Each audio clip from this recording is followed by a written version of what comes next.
Hi everyone, and welcome to today's Biznology Digital Marketing webinar. My name is Frank Reed. I'm one of the bloggers here at Biznology. I'm the managing editor for Marketing Pilgrim blog, which is currently number 12 on the Ad Age Power 150. I also work with companies and individuals by providing education and training services regarding internet and social media marketing. Today, however, you'll be hearing from Mike Moran, the founder of Biznology, the Biznology blog, who will present global social media marketing. Now, before we get to Mike's presentation, we'd love to recognize our sponsors. They're very important to us. We have Abraham Harrison, LLC, the true experts in online public relations. Brick Marketing, full-service SEO solutions company that increases website visitors. Marketing Pilgrim, which you've already heard about, the internet and social media marketing news blog, and we cut through the bull so you don't have to. And then Source Media, which is the publisher of American Banker Magazine, and Bank Technology News, serving the banking and financial services community. So as we wait for more attendees to join, just let me review the format of our webinar. Our Biznology webinars, they last about 30 minutes, so you can easily fit them into your busy schedule. We record each webinar, and we'll email you that link later this week. During Mike's presentation, you can use your GoToWebinar controls to ask a question. The orange arrow opens and closes your webinar controls, so if you have a question, simply type it into the box labeled questions at any time during the event and press the send button. I'll then be able to select a few questions at the end of the webinar and pose them to Mike. So we highly encourage you to do that during the course of the presentation. So while we're waiting for the last few attendees to join, I'd like to remind you that the Biznology newsletter and blog are available for free at biznology.com. So if you're not already a subscriber, we'd hope that you'll sign up now. So thanks again to all of you for spending the next 30 minutes with us. We know how valuable your time is, so let's introduce today's speaker. Mike Moran is the founder of the Biznology blog, a well-known expert in all things digital marketing, and the chief strategist at Conversion, a leading social consultancy. Mike is the co-author of Search Engine Marketing, Inc., and the sole author of Do It Wrong Quickly. Mike is a veteran of IBM, managing groups in IBM.com for 8 years, retiring from IBM in 2008 as a distinguished engineer. So if you've ever struggled with how to use social media for your international customers, this is the webinar for you. So Mike, take it away. Thanks a lot, Frank. So hi, everybody. What we want to talk about today for global social media marketing is to really think about what a community means. So lots of us who have experience in social media think of social communities. So we think about the fact that every social network has a set of communities. We think about we may have a blog that may have a set of contributors that may have a lot of people who tend to read the blog and comment and talk with each other. You might have a message board that creates a community, and those are all communities, but we want to think today about a different kind of community, which is the communities that have different cultures around the world and may use social media differently. You might even find that you've got communities within communities. So within a country, you may have communities that look at different social media venues. Within social media venues, you may find that the communities gather by country or by language. And that's what we want to talk about today. Because social media listening has gone global in the last few years. It started actually even before we even used the term social media. So message boards, which are now considered a kind of social media, even predated the web.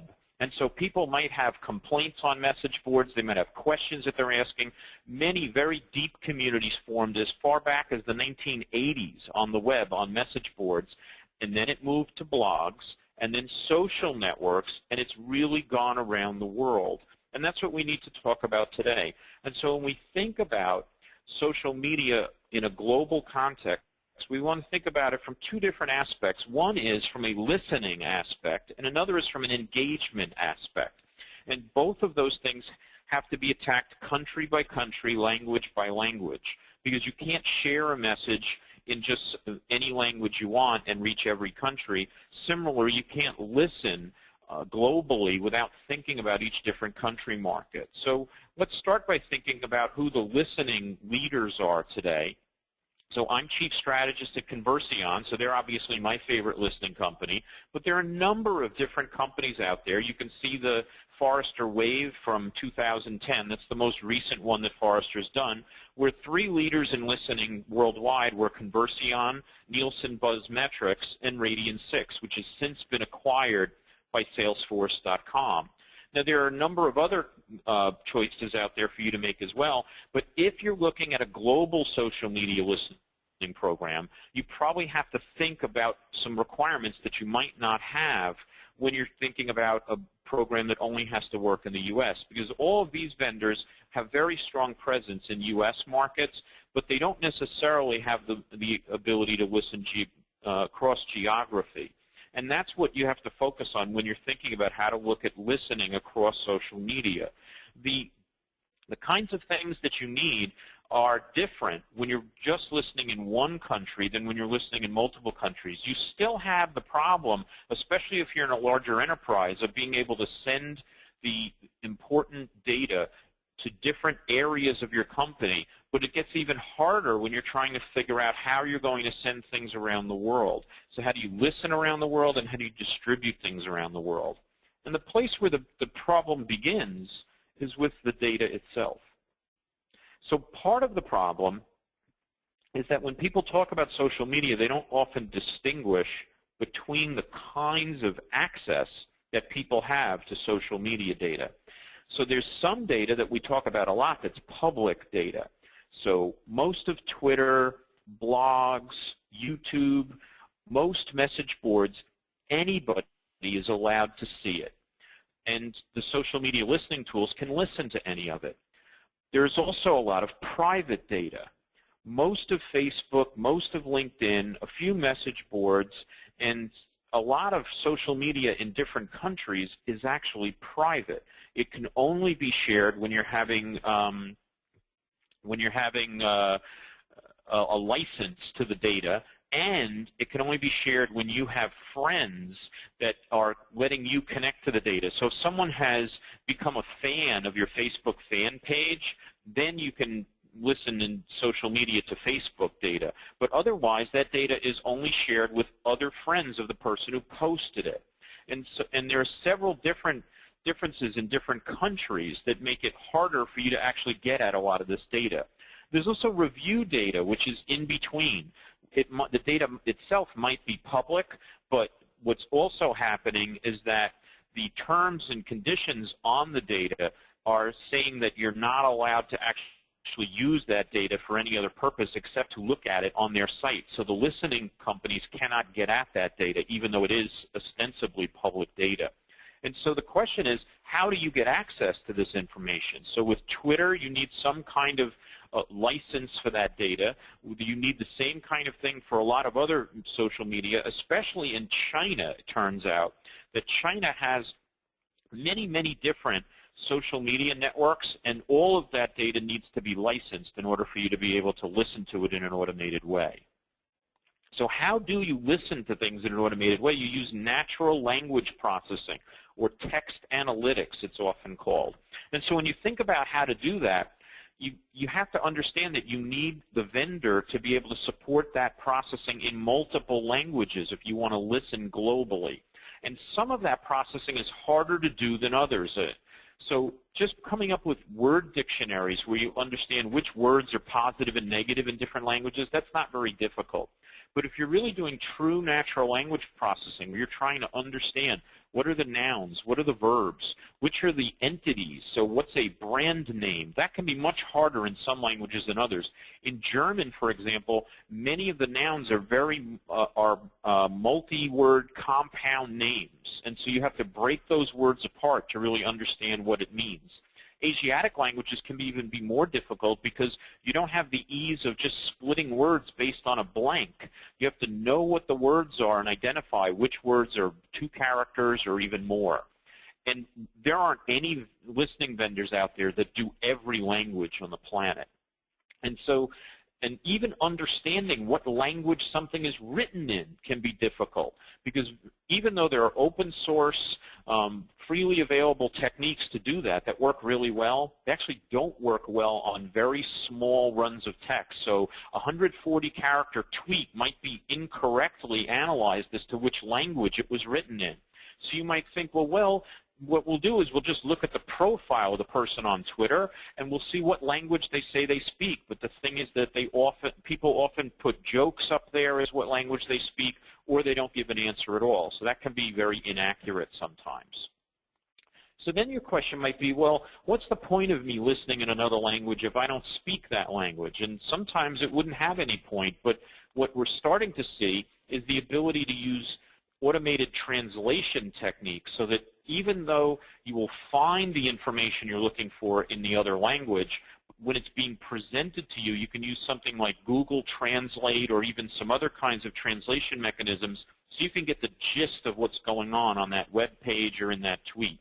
Now, for companies that really need to understand what's going on in other markets, and they don't have people perhaps in headquarters that speak every language in the market, you can augment these translations with human translations. And so there's a lot of ways to do that as well. But a lot of people don't really operate by language. They operate by country. So they don't really want to say, I want to do listening in French. They want to say, I want to do listening in Quebec, or I want to do listening in France. And so for those people, it's really important to be able to understand what country things are happening in. And that can be difficult too. Some venues are specific to a country. So a blog will have a URL that will tell you what country it's from. In message boards and some videos, you can do the same thing. But things like reviews, venues like Twitter or Facebook, you might be able to figure out the language, but only looking at self-reported countries do you really understand what country the person's in. But depending on what you're using the listening for, that can be problematic as well, because do you want to know the country that they live in, or the one that they're posting from right now? Sometimes it's not the same thing. And so that becomes an issue also. Now, the other thing that's true is that in different countries, people use different social media venues. So let's just look at this interesting map that we got that is helping you see which are the social networks that are popular in each country. And you can see that even though we're familiar with Facebook, and we say Facebook is the big social network here, and you can see a lot of the world is shaded as Facebook being the top social network in that country. There's plenty of countries where it's not the top social network. Some big countries, like in China, QQ is the big social network. In Brazil, it's Orkut. So different countries have different social networks that are their number one. So if you're trying to do listening or engagement in those countries, you can't just willy-nilly say, we're going to do Facebook advertising, or we're going to listen to things going on Facebook, because that might not be the most important network in that country. And that map only showed us the top network. It didn't show us that there's a real variety here. So even in the countries where Facebook is the top network, look at what the number 2 might be. And there's some countries where you even look at the top 3, like China or Russia, and Facebook's nowhere to be found there. And so all of these different social networks are varied by country, and it changes where you want to listen, and it also changes where you want to engage and reach out and campaign in social media. Beyond thinking about where the venues are that are most popular, you also want to think about adoption rates. For the same kind of activity, which is social media activity, a country like Brazil has 86 out of 100 people participating, and they might spend 5 hours a month on social media networks. But if you can look at a country like Switzerland that has a very advanced economy, but under 60%, and it's less than 4 hours. And so those kinds of things make a big difference, because you might be able to listen in a country and be able to engage in a country, but you might want to pick your targets based on the adoption rate of social media, not just on the population of the country. It's one thing to say a country has a large population. It's another to say they have a large population that's spending lots of time on social media. And if you just even think about Facebook, so forget all of social media activity, let's just look at Facebook. If you're looking at Facebook, there's a different percentage of adoption in different countries, and there's a wildly varying amount of time per person. In Japan, Facebook is hardly used at all, and it's used for hardly any amount of time, even for those who do use it. Whereas in Italy, people are spending enormous amounts of time on Facebook. And so these are the kinds of things that you want to understand. You want to understand where the big venues are country by country. You want to understand how many people are using that type of thing, and you want to know how much time they're spending on it. Now, we've been talking a little bit about listening, but we've also started to talk about engagement. The engagement occurs country by country, too. So in order for you to get the insights from listening, you have to distribute that according to different country practices, but you also need to understand what the social sensibilities are in each country and the advertising practices. Different venues are popular, as we've talked about. Adoption rates differ. But another thing you want to think about is that marketers aren't equally aggressive in every country. Even though social media might be becoming pervasive in a country, if your competition doesn't really work that hard in social media, you might find that you have an advantage because you can go after social media more aggressively than they do. The other thing that's true is that regulation is different country to country. So it could be that in some countries they treat social media the same way they treat mainstream media, while in other places they treat it as a communications tool like the telephone. And so different countries have different regulations that as you enter those countries, especially when you're doing engagement, you need to work with someone local so you understand what the rules are. So think about what the competition might be doing. So your marketing competition might not be very aggressive, even though you know social media is a strong place. So France, for example, has wide adoption of social media, but very few marketers are using social media for their marketing because their tendency is to wait until a new idea is proven before jumping in. Whereas I've spent lots of time over the last few years in Denmark, they have extremely aggressive marketers that are going after social media marketing right now. And so let's think about regulations as we look at it. Now, one of the ways that regulations differ, we talked about, is that some people think of it as media, and other countries maybe don't even allow free speech. And so you have to think, as you're going into different countries that might be restricted, you have to focus on what those regulations might be. You also need to look at the differences depending on what industry you're in. If you're in a highly regulated industry like financial services, or pharmaceuticals, you have to think carefully about how you're going to approach each different country because you might be very constrained about what you're allowed to say, and you might have to report things that you hear. So especially in pharmaceuticals where there are different country regulations on how you do adverse event reporting, you have to be very careful as you enter these countries, even just to doing listening before you really know that you're on solid ground. So let's think about how you do it in a large organization. So my guess is that most of the people on this call are from large organizations, and because that's the reason you care about doing things globally. So you have to think about how you're going to govern these things. We've brought up a whole bunch of different things to think about, but how do you coordinate these things across a large organization? The elephant in the living room is that it's very hard to get all of your different business units to do the same thing and to make the same progress and to identify all the different aspects of global social listening and engagement. And so how do you think about this type of thing? A lot of people try to either do this very top-down thing where headquarters says this is how it will be, or they try and reach consensus across every business unit. But the problem is that some business units drive a lot of revenue and some don't.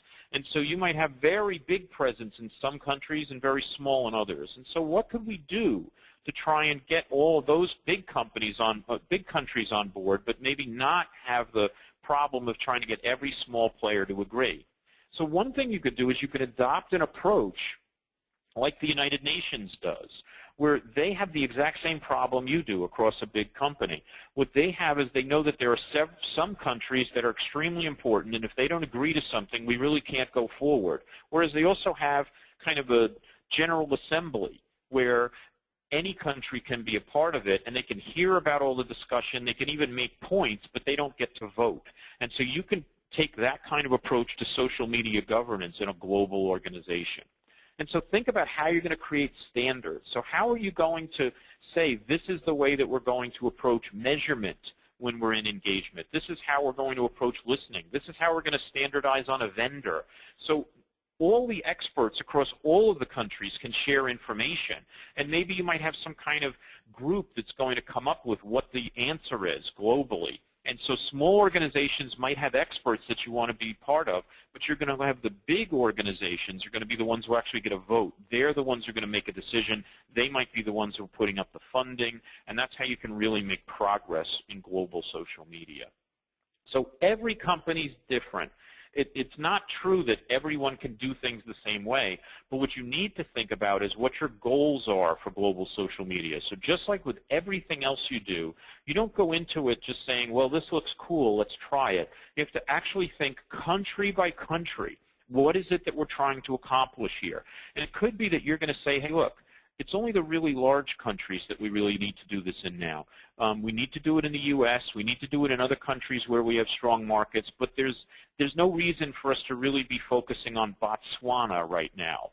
It's not a big enough market for us to care about. We don't do a lot of business there right now. There isn't a lot of social media adoption. Let's let those things come later.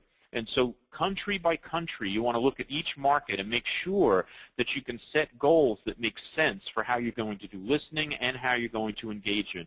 And it's not going to come easily. I wish that this is something that would be very, very simple, but the truth is that when you're doing something on a global scale, you find that you have to be both global and local. You have to understand what the overall goals are for the corporation, but then you have to country market by country market. You have to go in and make exceptions and make changes and decide how you're going to really operate. And so it doesn't come that easily, but it can be done. Now, I'm hoping that there are a lot of questions out there. And so, Frank, I think we've got a few minutes left, and I want to turn it back to you. All right, thanks, Mike. I'm sure our attendees have a much stronger idea how to use social media for a global audience, but you're right, there are questions. You didn't answer every one of them. I've got several good ones from our audience teed up for you. I'd like to remind our audience that it's not too late to ask a question. So if you go, typing it into the questions box in your GoToWebinar controls, you can get your question asked. Before we get to that first question, we need to thank our sponsors once again. Abraham Harrison LLC, the true experts in online public relations.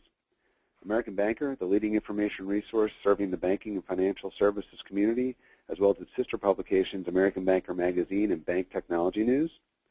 Brick Marketing, full-service SEO solutions company that increases website visitors. And Marketing Pilgrim, the internet and social media marketing news blog. We cut through the bull so you don't have to. So now on to our first question here, Mike. Question is, how do you talked about, you obviously talked about how you need to address each country differently because there's different values and different social constructs, let's say. Do you have a way, or is there any way to discover exactly what these social media rules are in each country? It's not that simple. There isn't some global way to do that. Obviously, if you're operating in a country, you probably have some kind of legal counsel there, and so you can make sure that you understand the regulations from the legal counsel. But the truth is that these regulations are changing all the time. So the best way, especially if you're a global company and you have global presence, is for you to use employees that you have on the ground in each country and try to work with them. So you might have a central team that is in charge of social media listening and social media engagement, but it's critically important that you round up the folks country by country that are really going to do that engagement and really interpret that listening. And by working with them, they can stay on top of the stories as they break in their countries that say how regulations are changing. In just the last few years, we've seen a big change in how legal departments approach social media. There were some a few years ago that were saying, for example, in pharmaceuticals, we don't want to listen because if we listen then we hear something, we may have to report an adverse event, and we don't know how to do that. And so a lot of that has changed over the last couple of years because the lawyers understand that not listening is really not an option. I mean, if they could say the same thing about adverse events reported by phone, and they could say, well, our solution is don't answer the phone.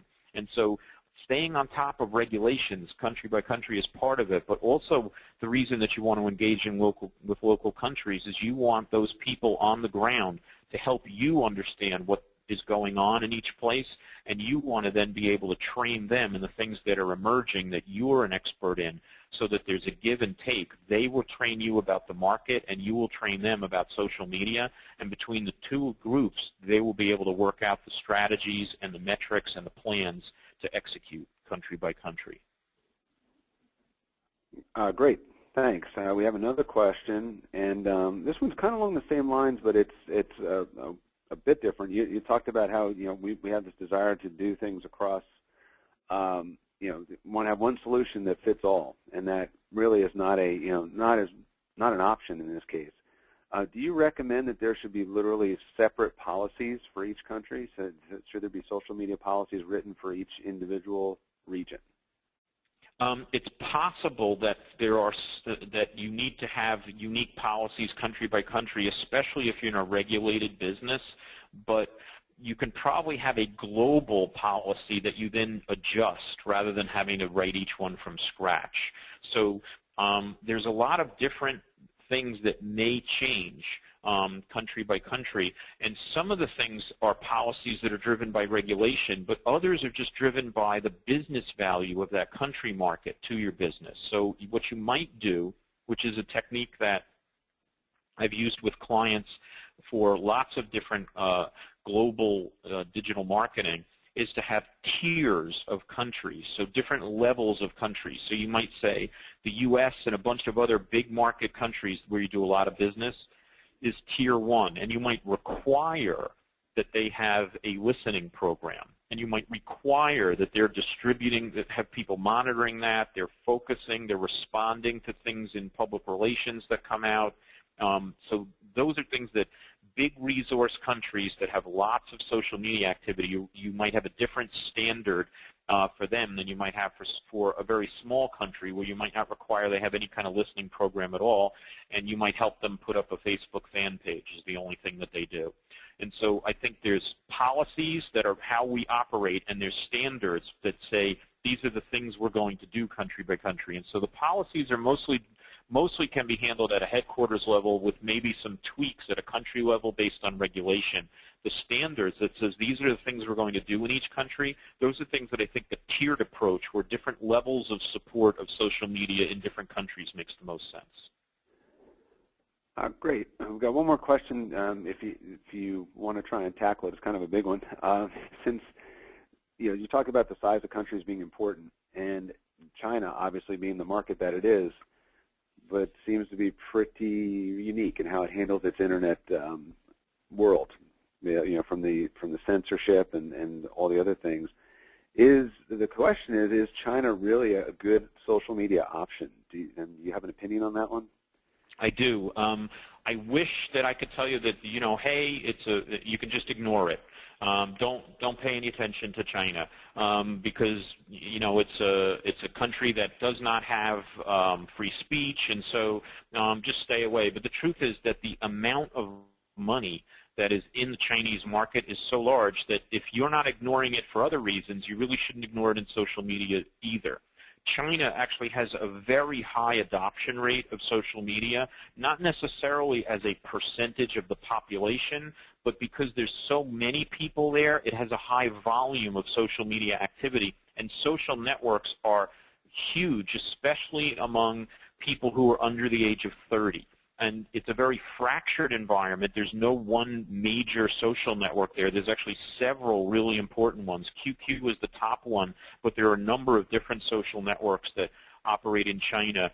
And so it's very fragmented and fractured, so it makes it very difficult to operate in social media in China. But if you're doing marketing, you don't need to worry too much about the fact that there isn't free speech. You still have the ability to market your wares And you have to have local people who understand what the sensibilities are of the culture to know how to approach this. But there are companies that are operating in China as pure social media plays. And in fact, the company that I work with, Conversion, has a partnership with a company in China in order to just do social media listening and engagement in the Chinese market. And so if you find China to be an important enough country that you're operating there, you probably need to consider how you're operating in social media there. Well, great. Looking at our time, we want to be respectful of everyone's time, as we said at the beginning. So that's really all the time that we have for today. So thanks to Mike for these great ideas, and thanks especially to our audience for your participation and your questions, which were fantastic. If any of you have questions that we did not have time to answer, you can email your question to Eileen. That's E-I-L-E-E-N at MikeMoranGroup.com, and she'll be sure to get them to Mike for the answer. Later this week, we'll send you all a link to the recording of the webinar to listen to again and to share with others, and we ask you to do that, please. And finally, we also invite you to mark your calendars for our next Biznology webinar, which will be Blogging 101. And that's scheduled for 11 a.m. Eastern Time in the U.S. on February 14th.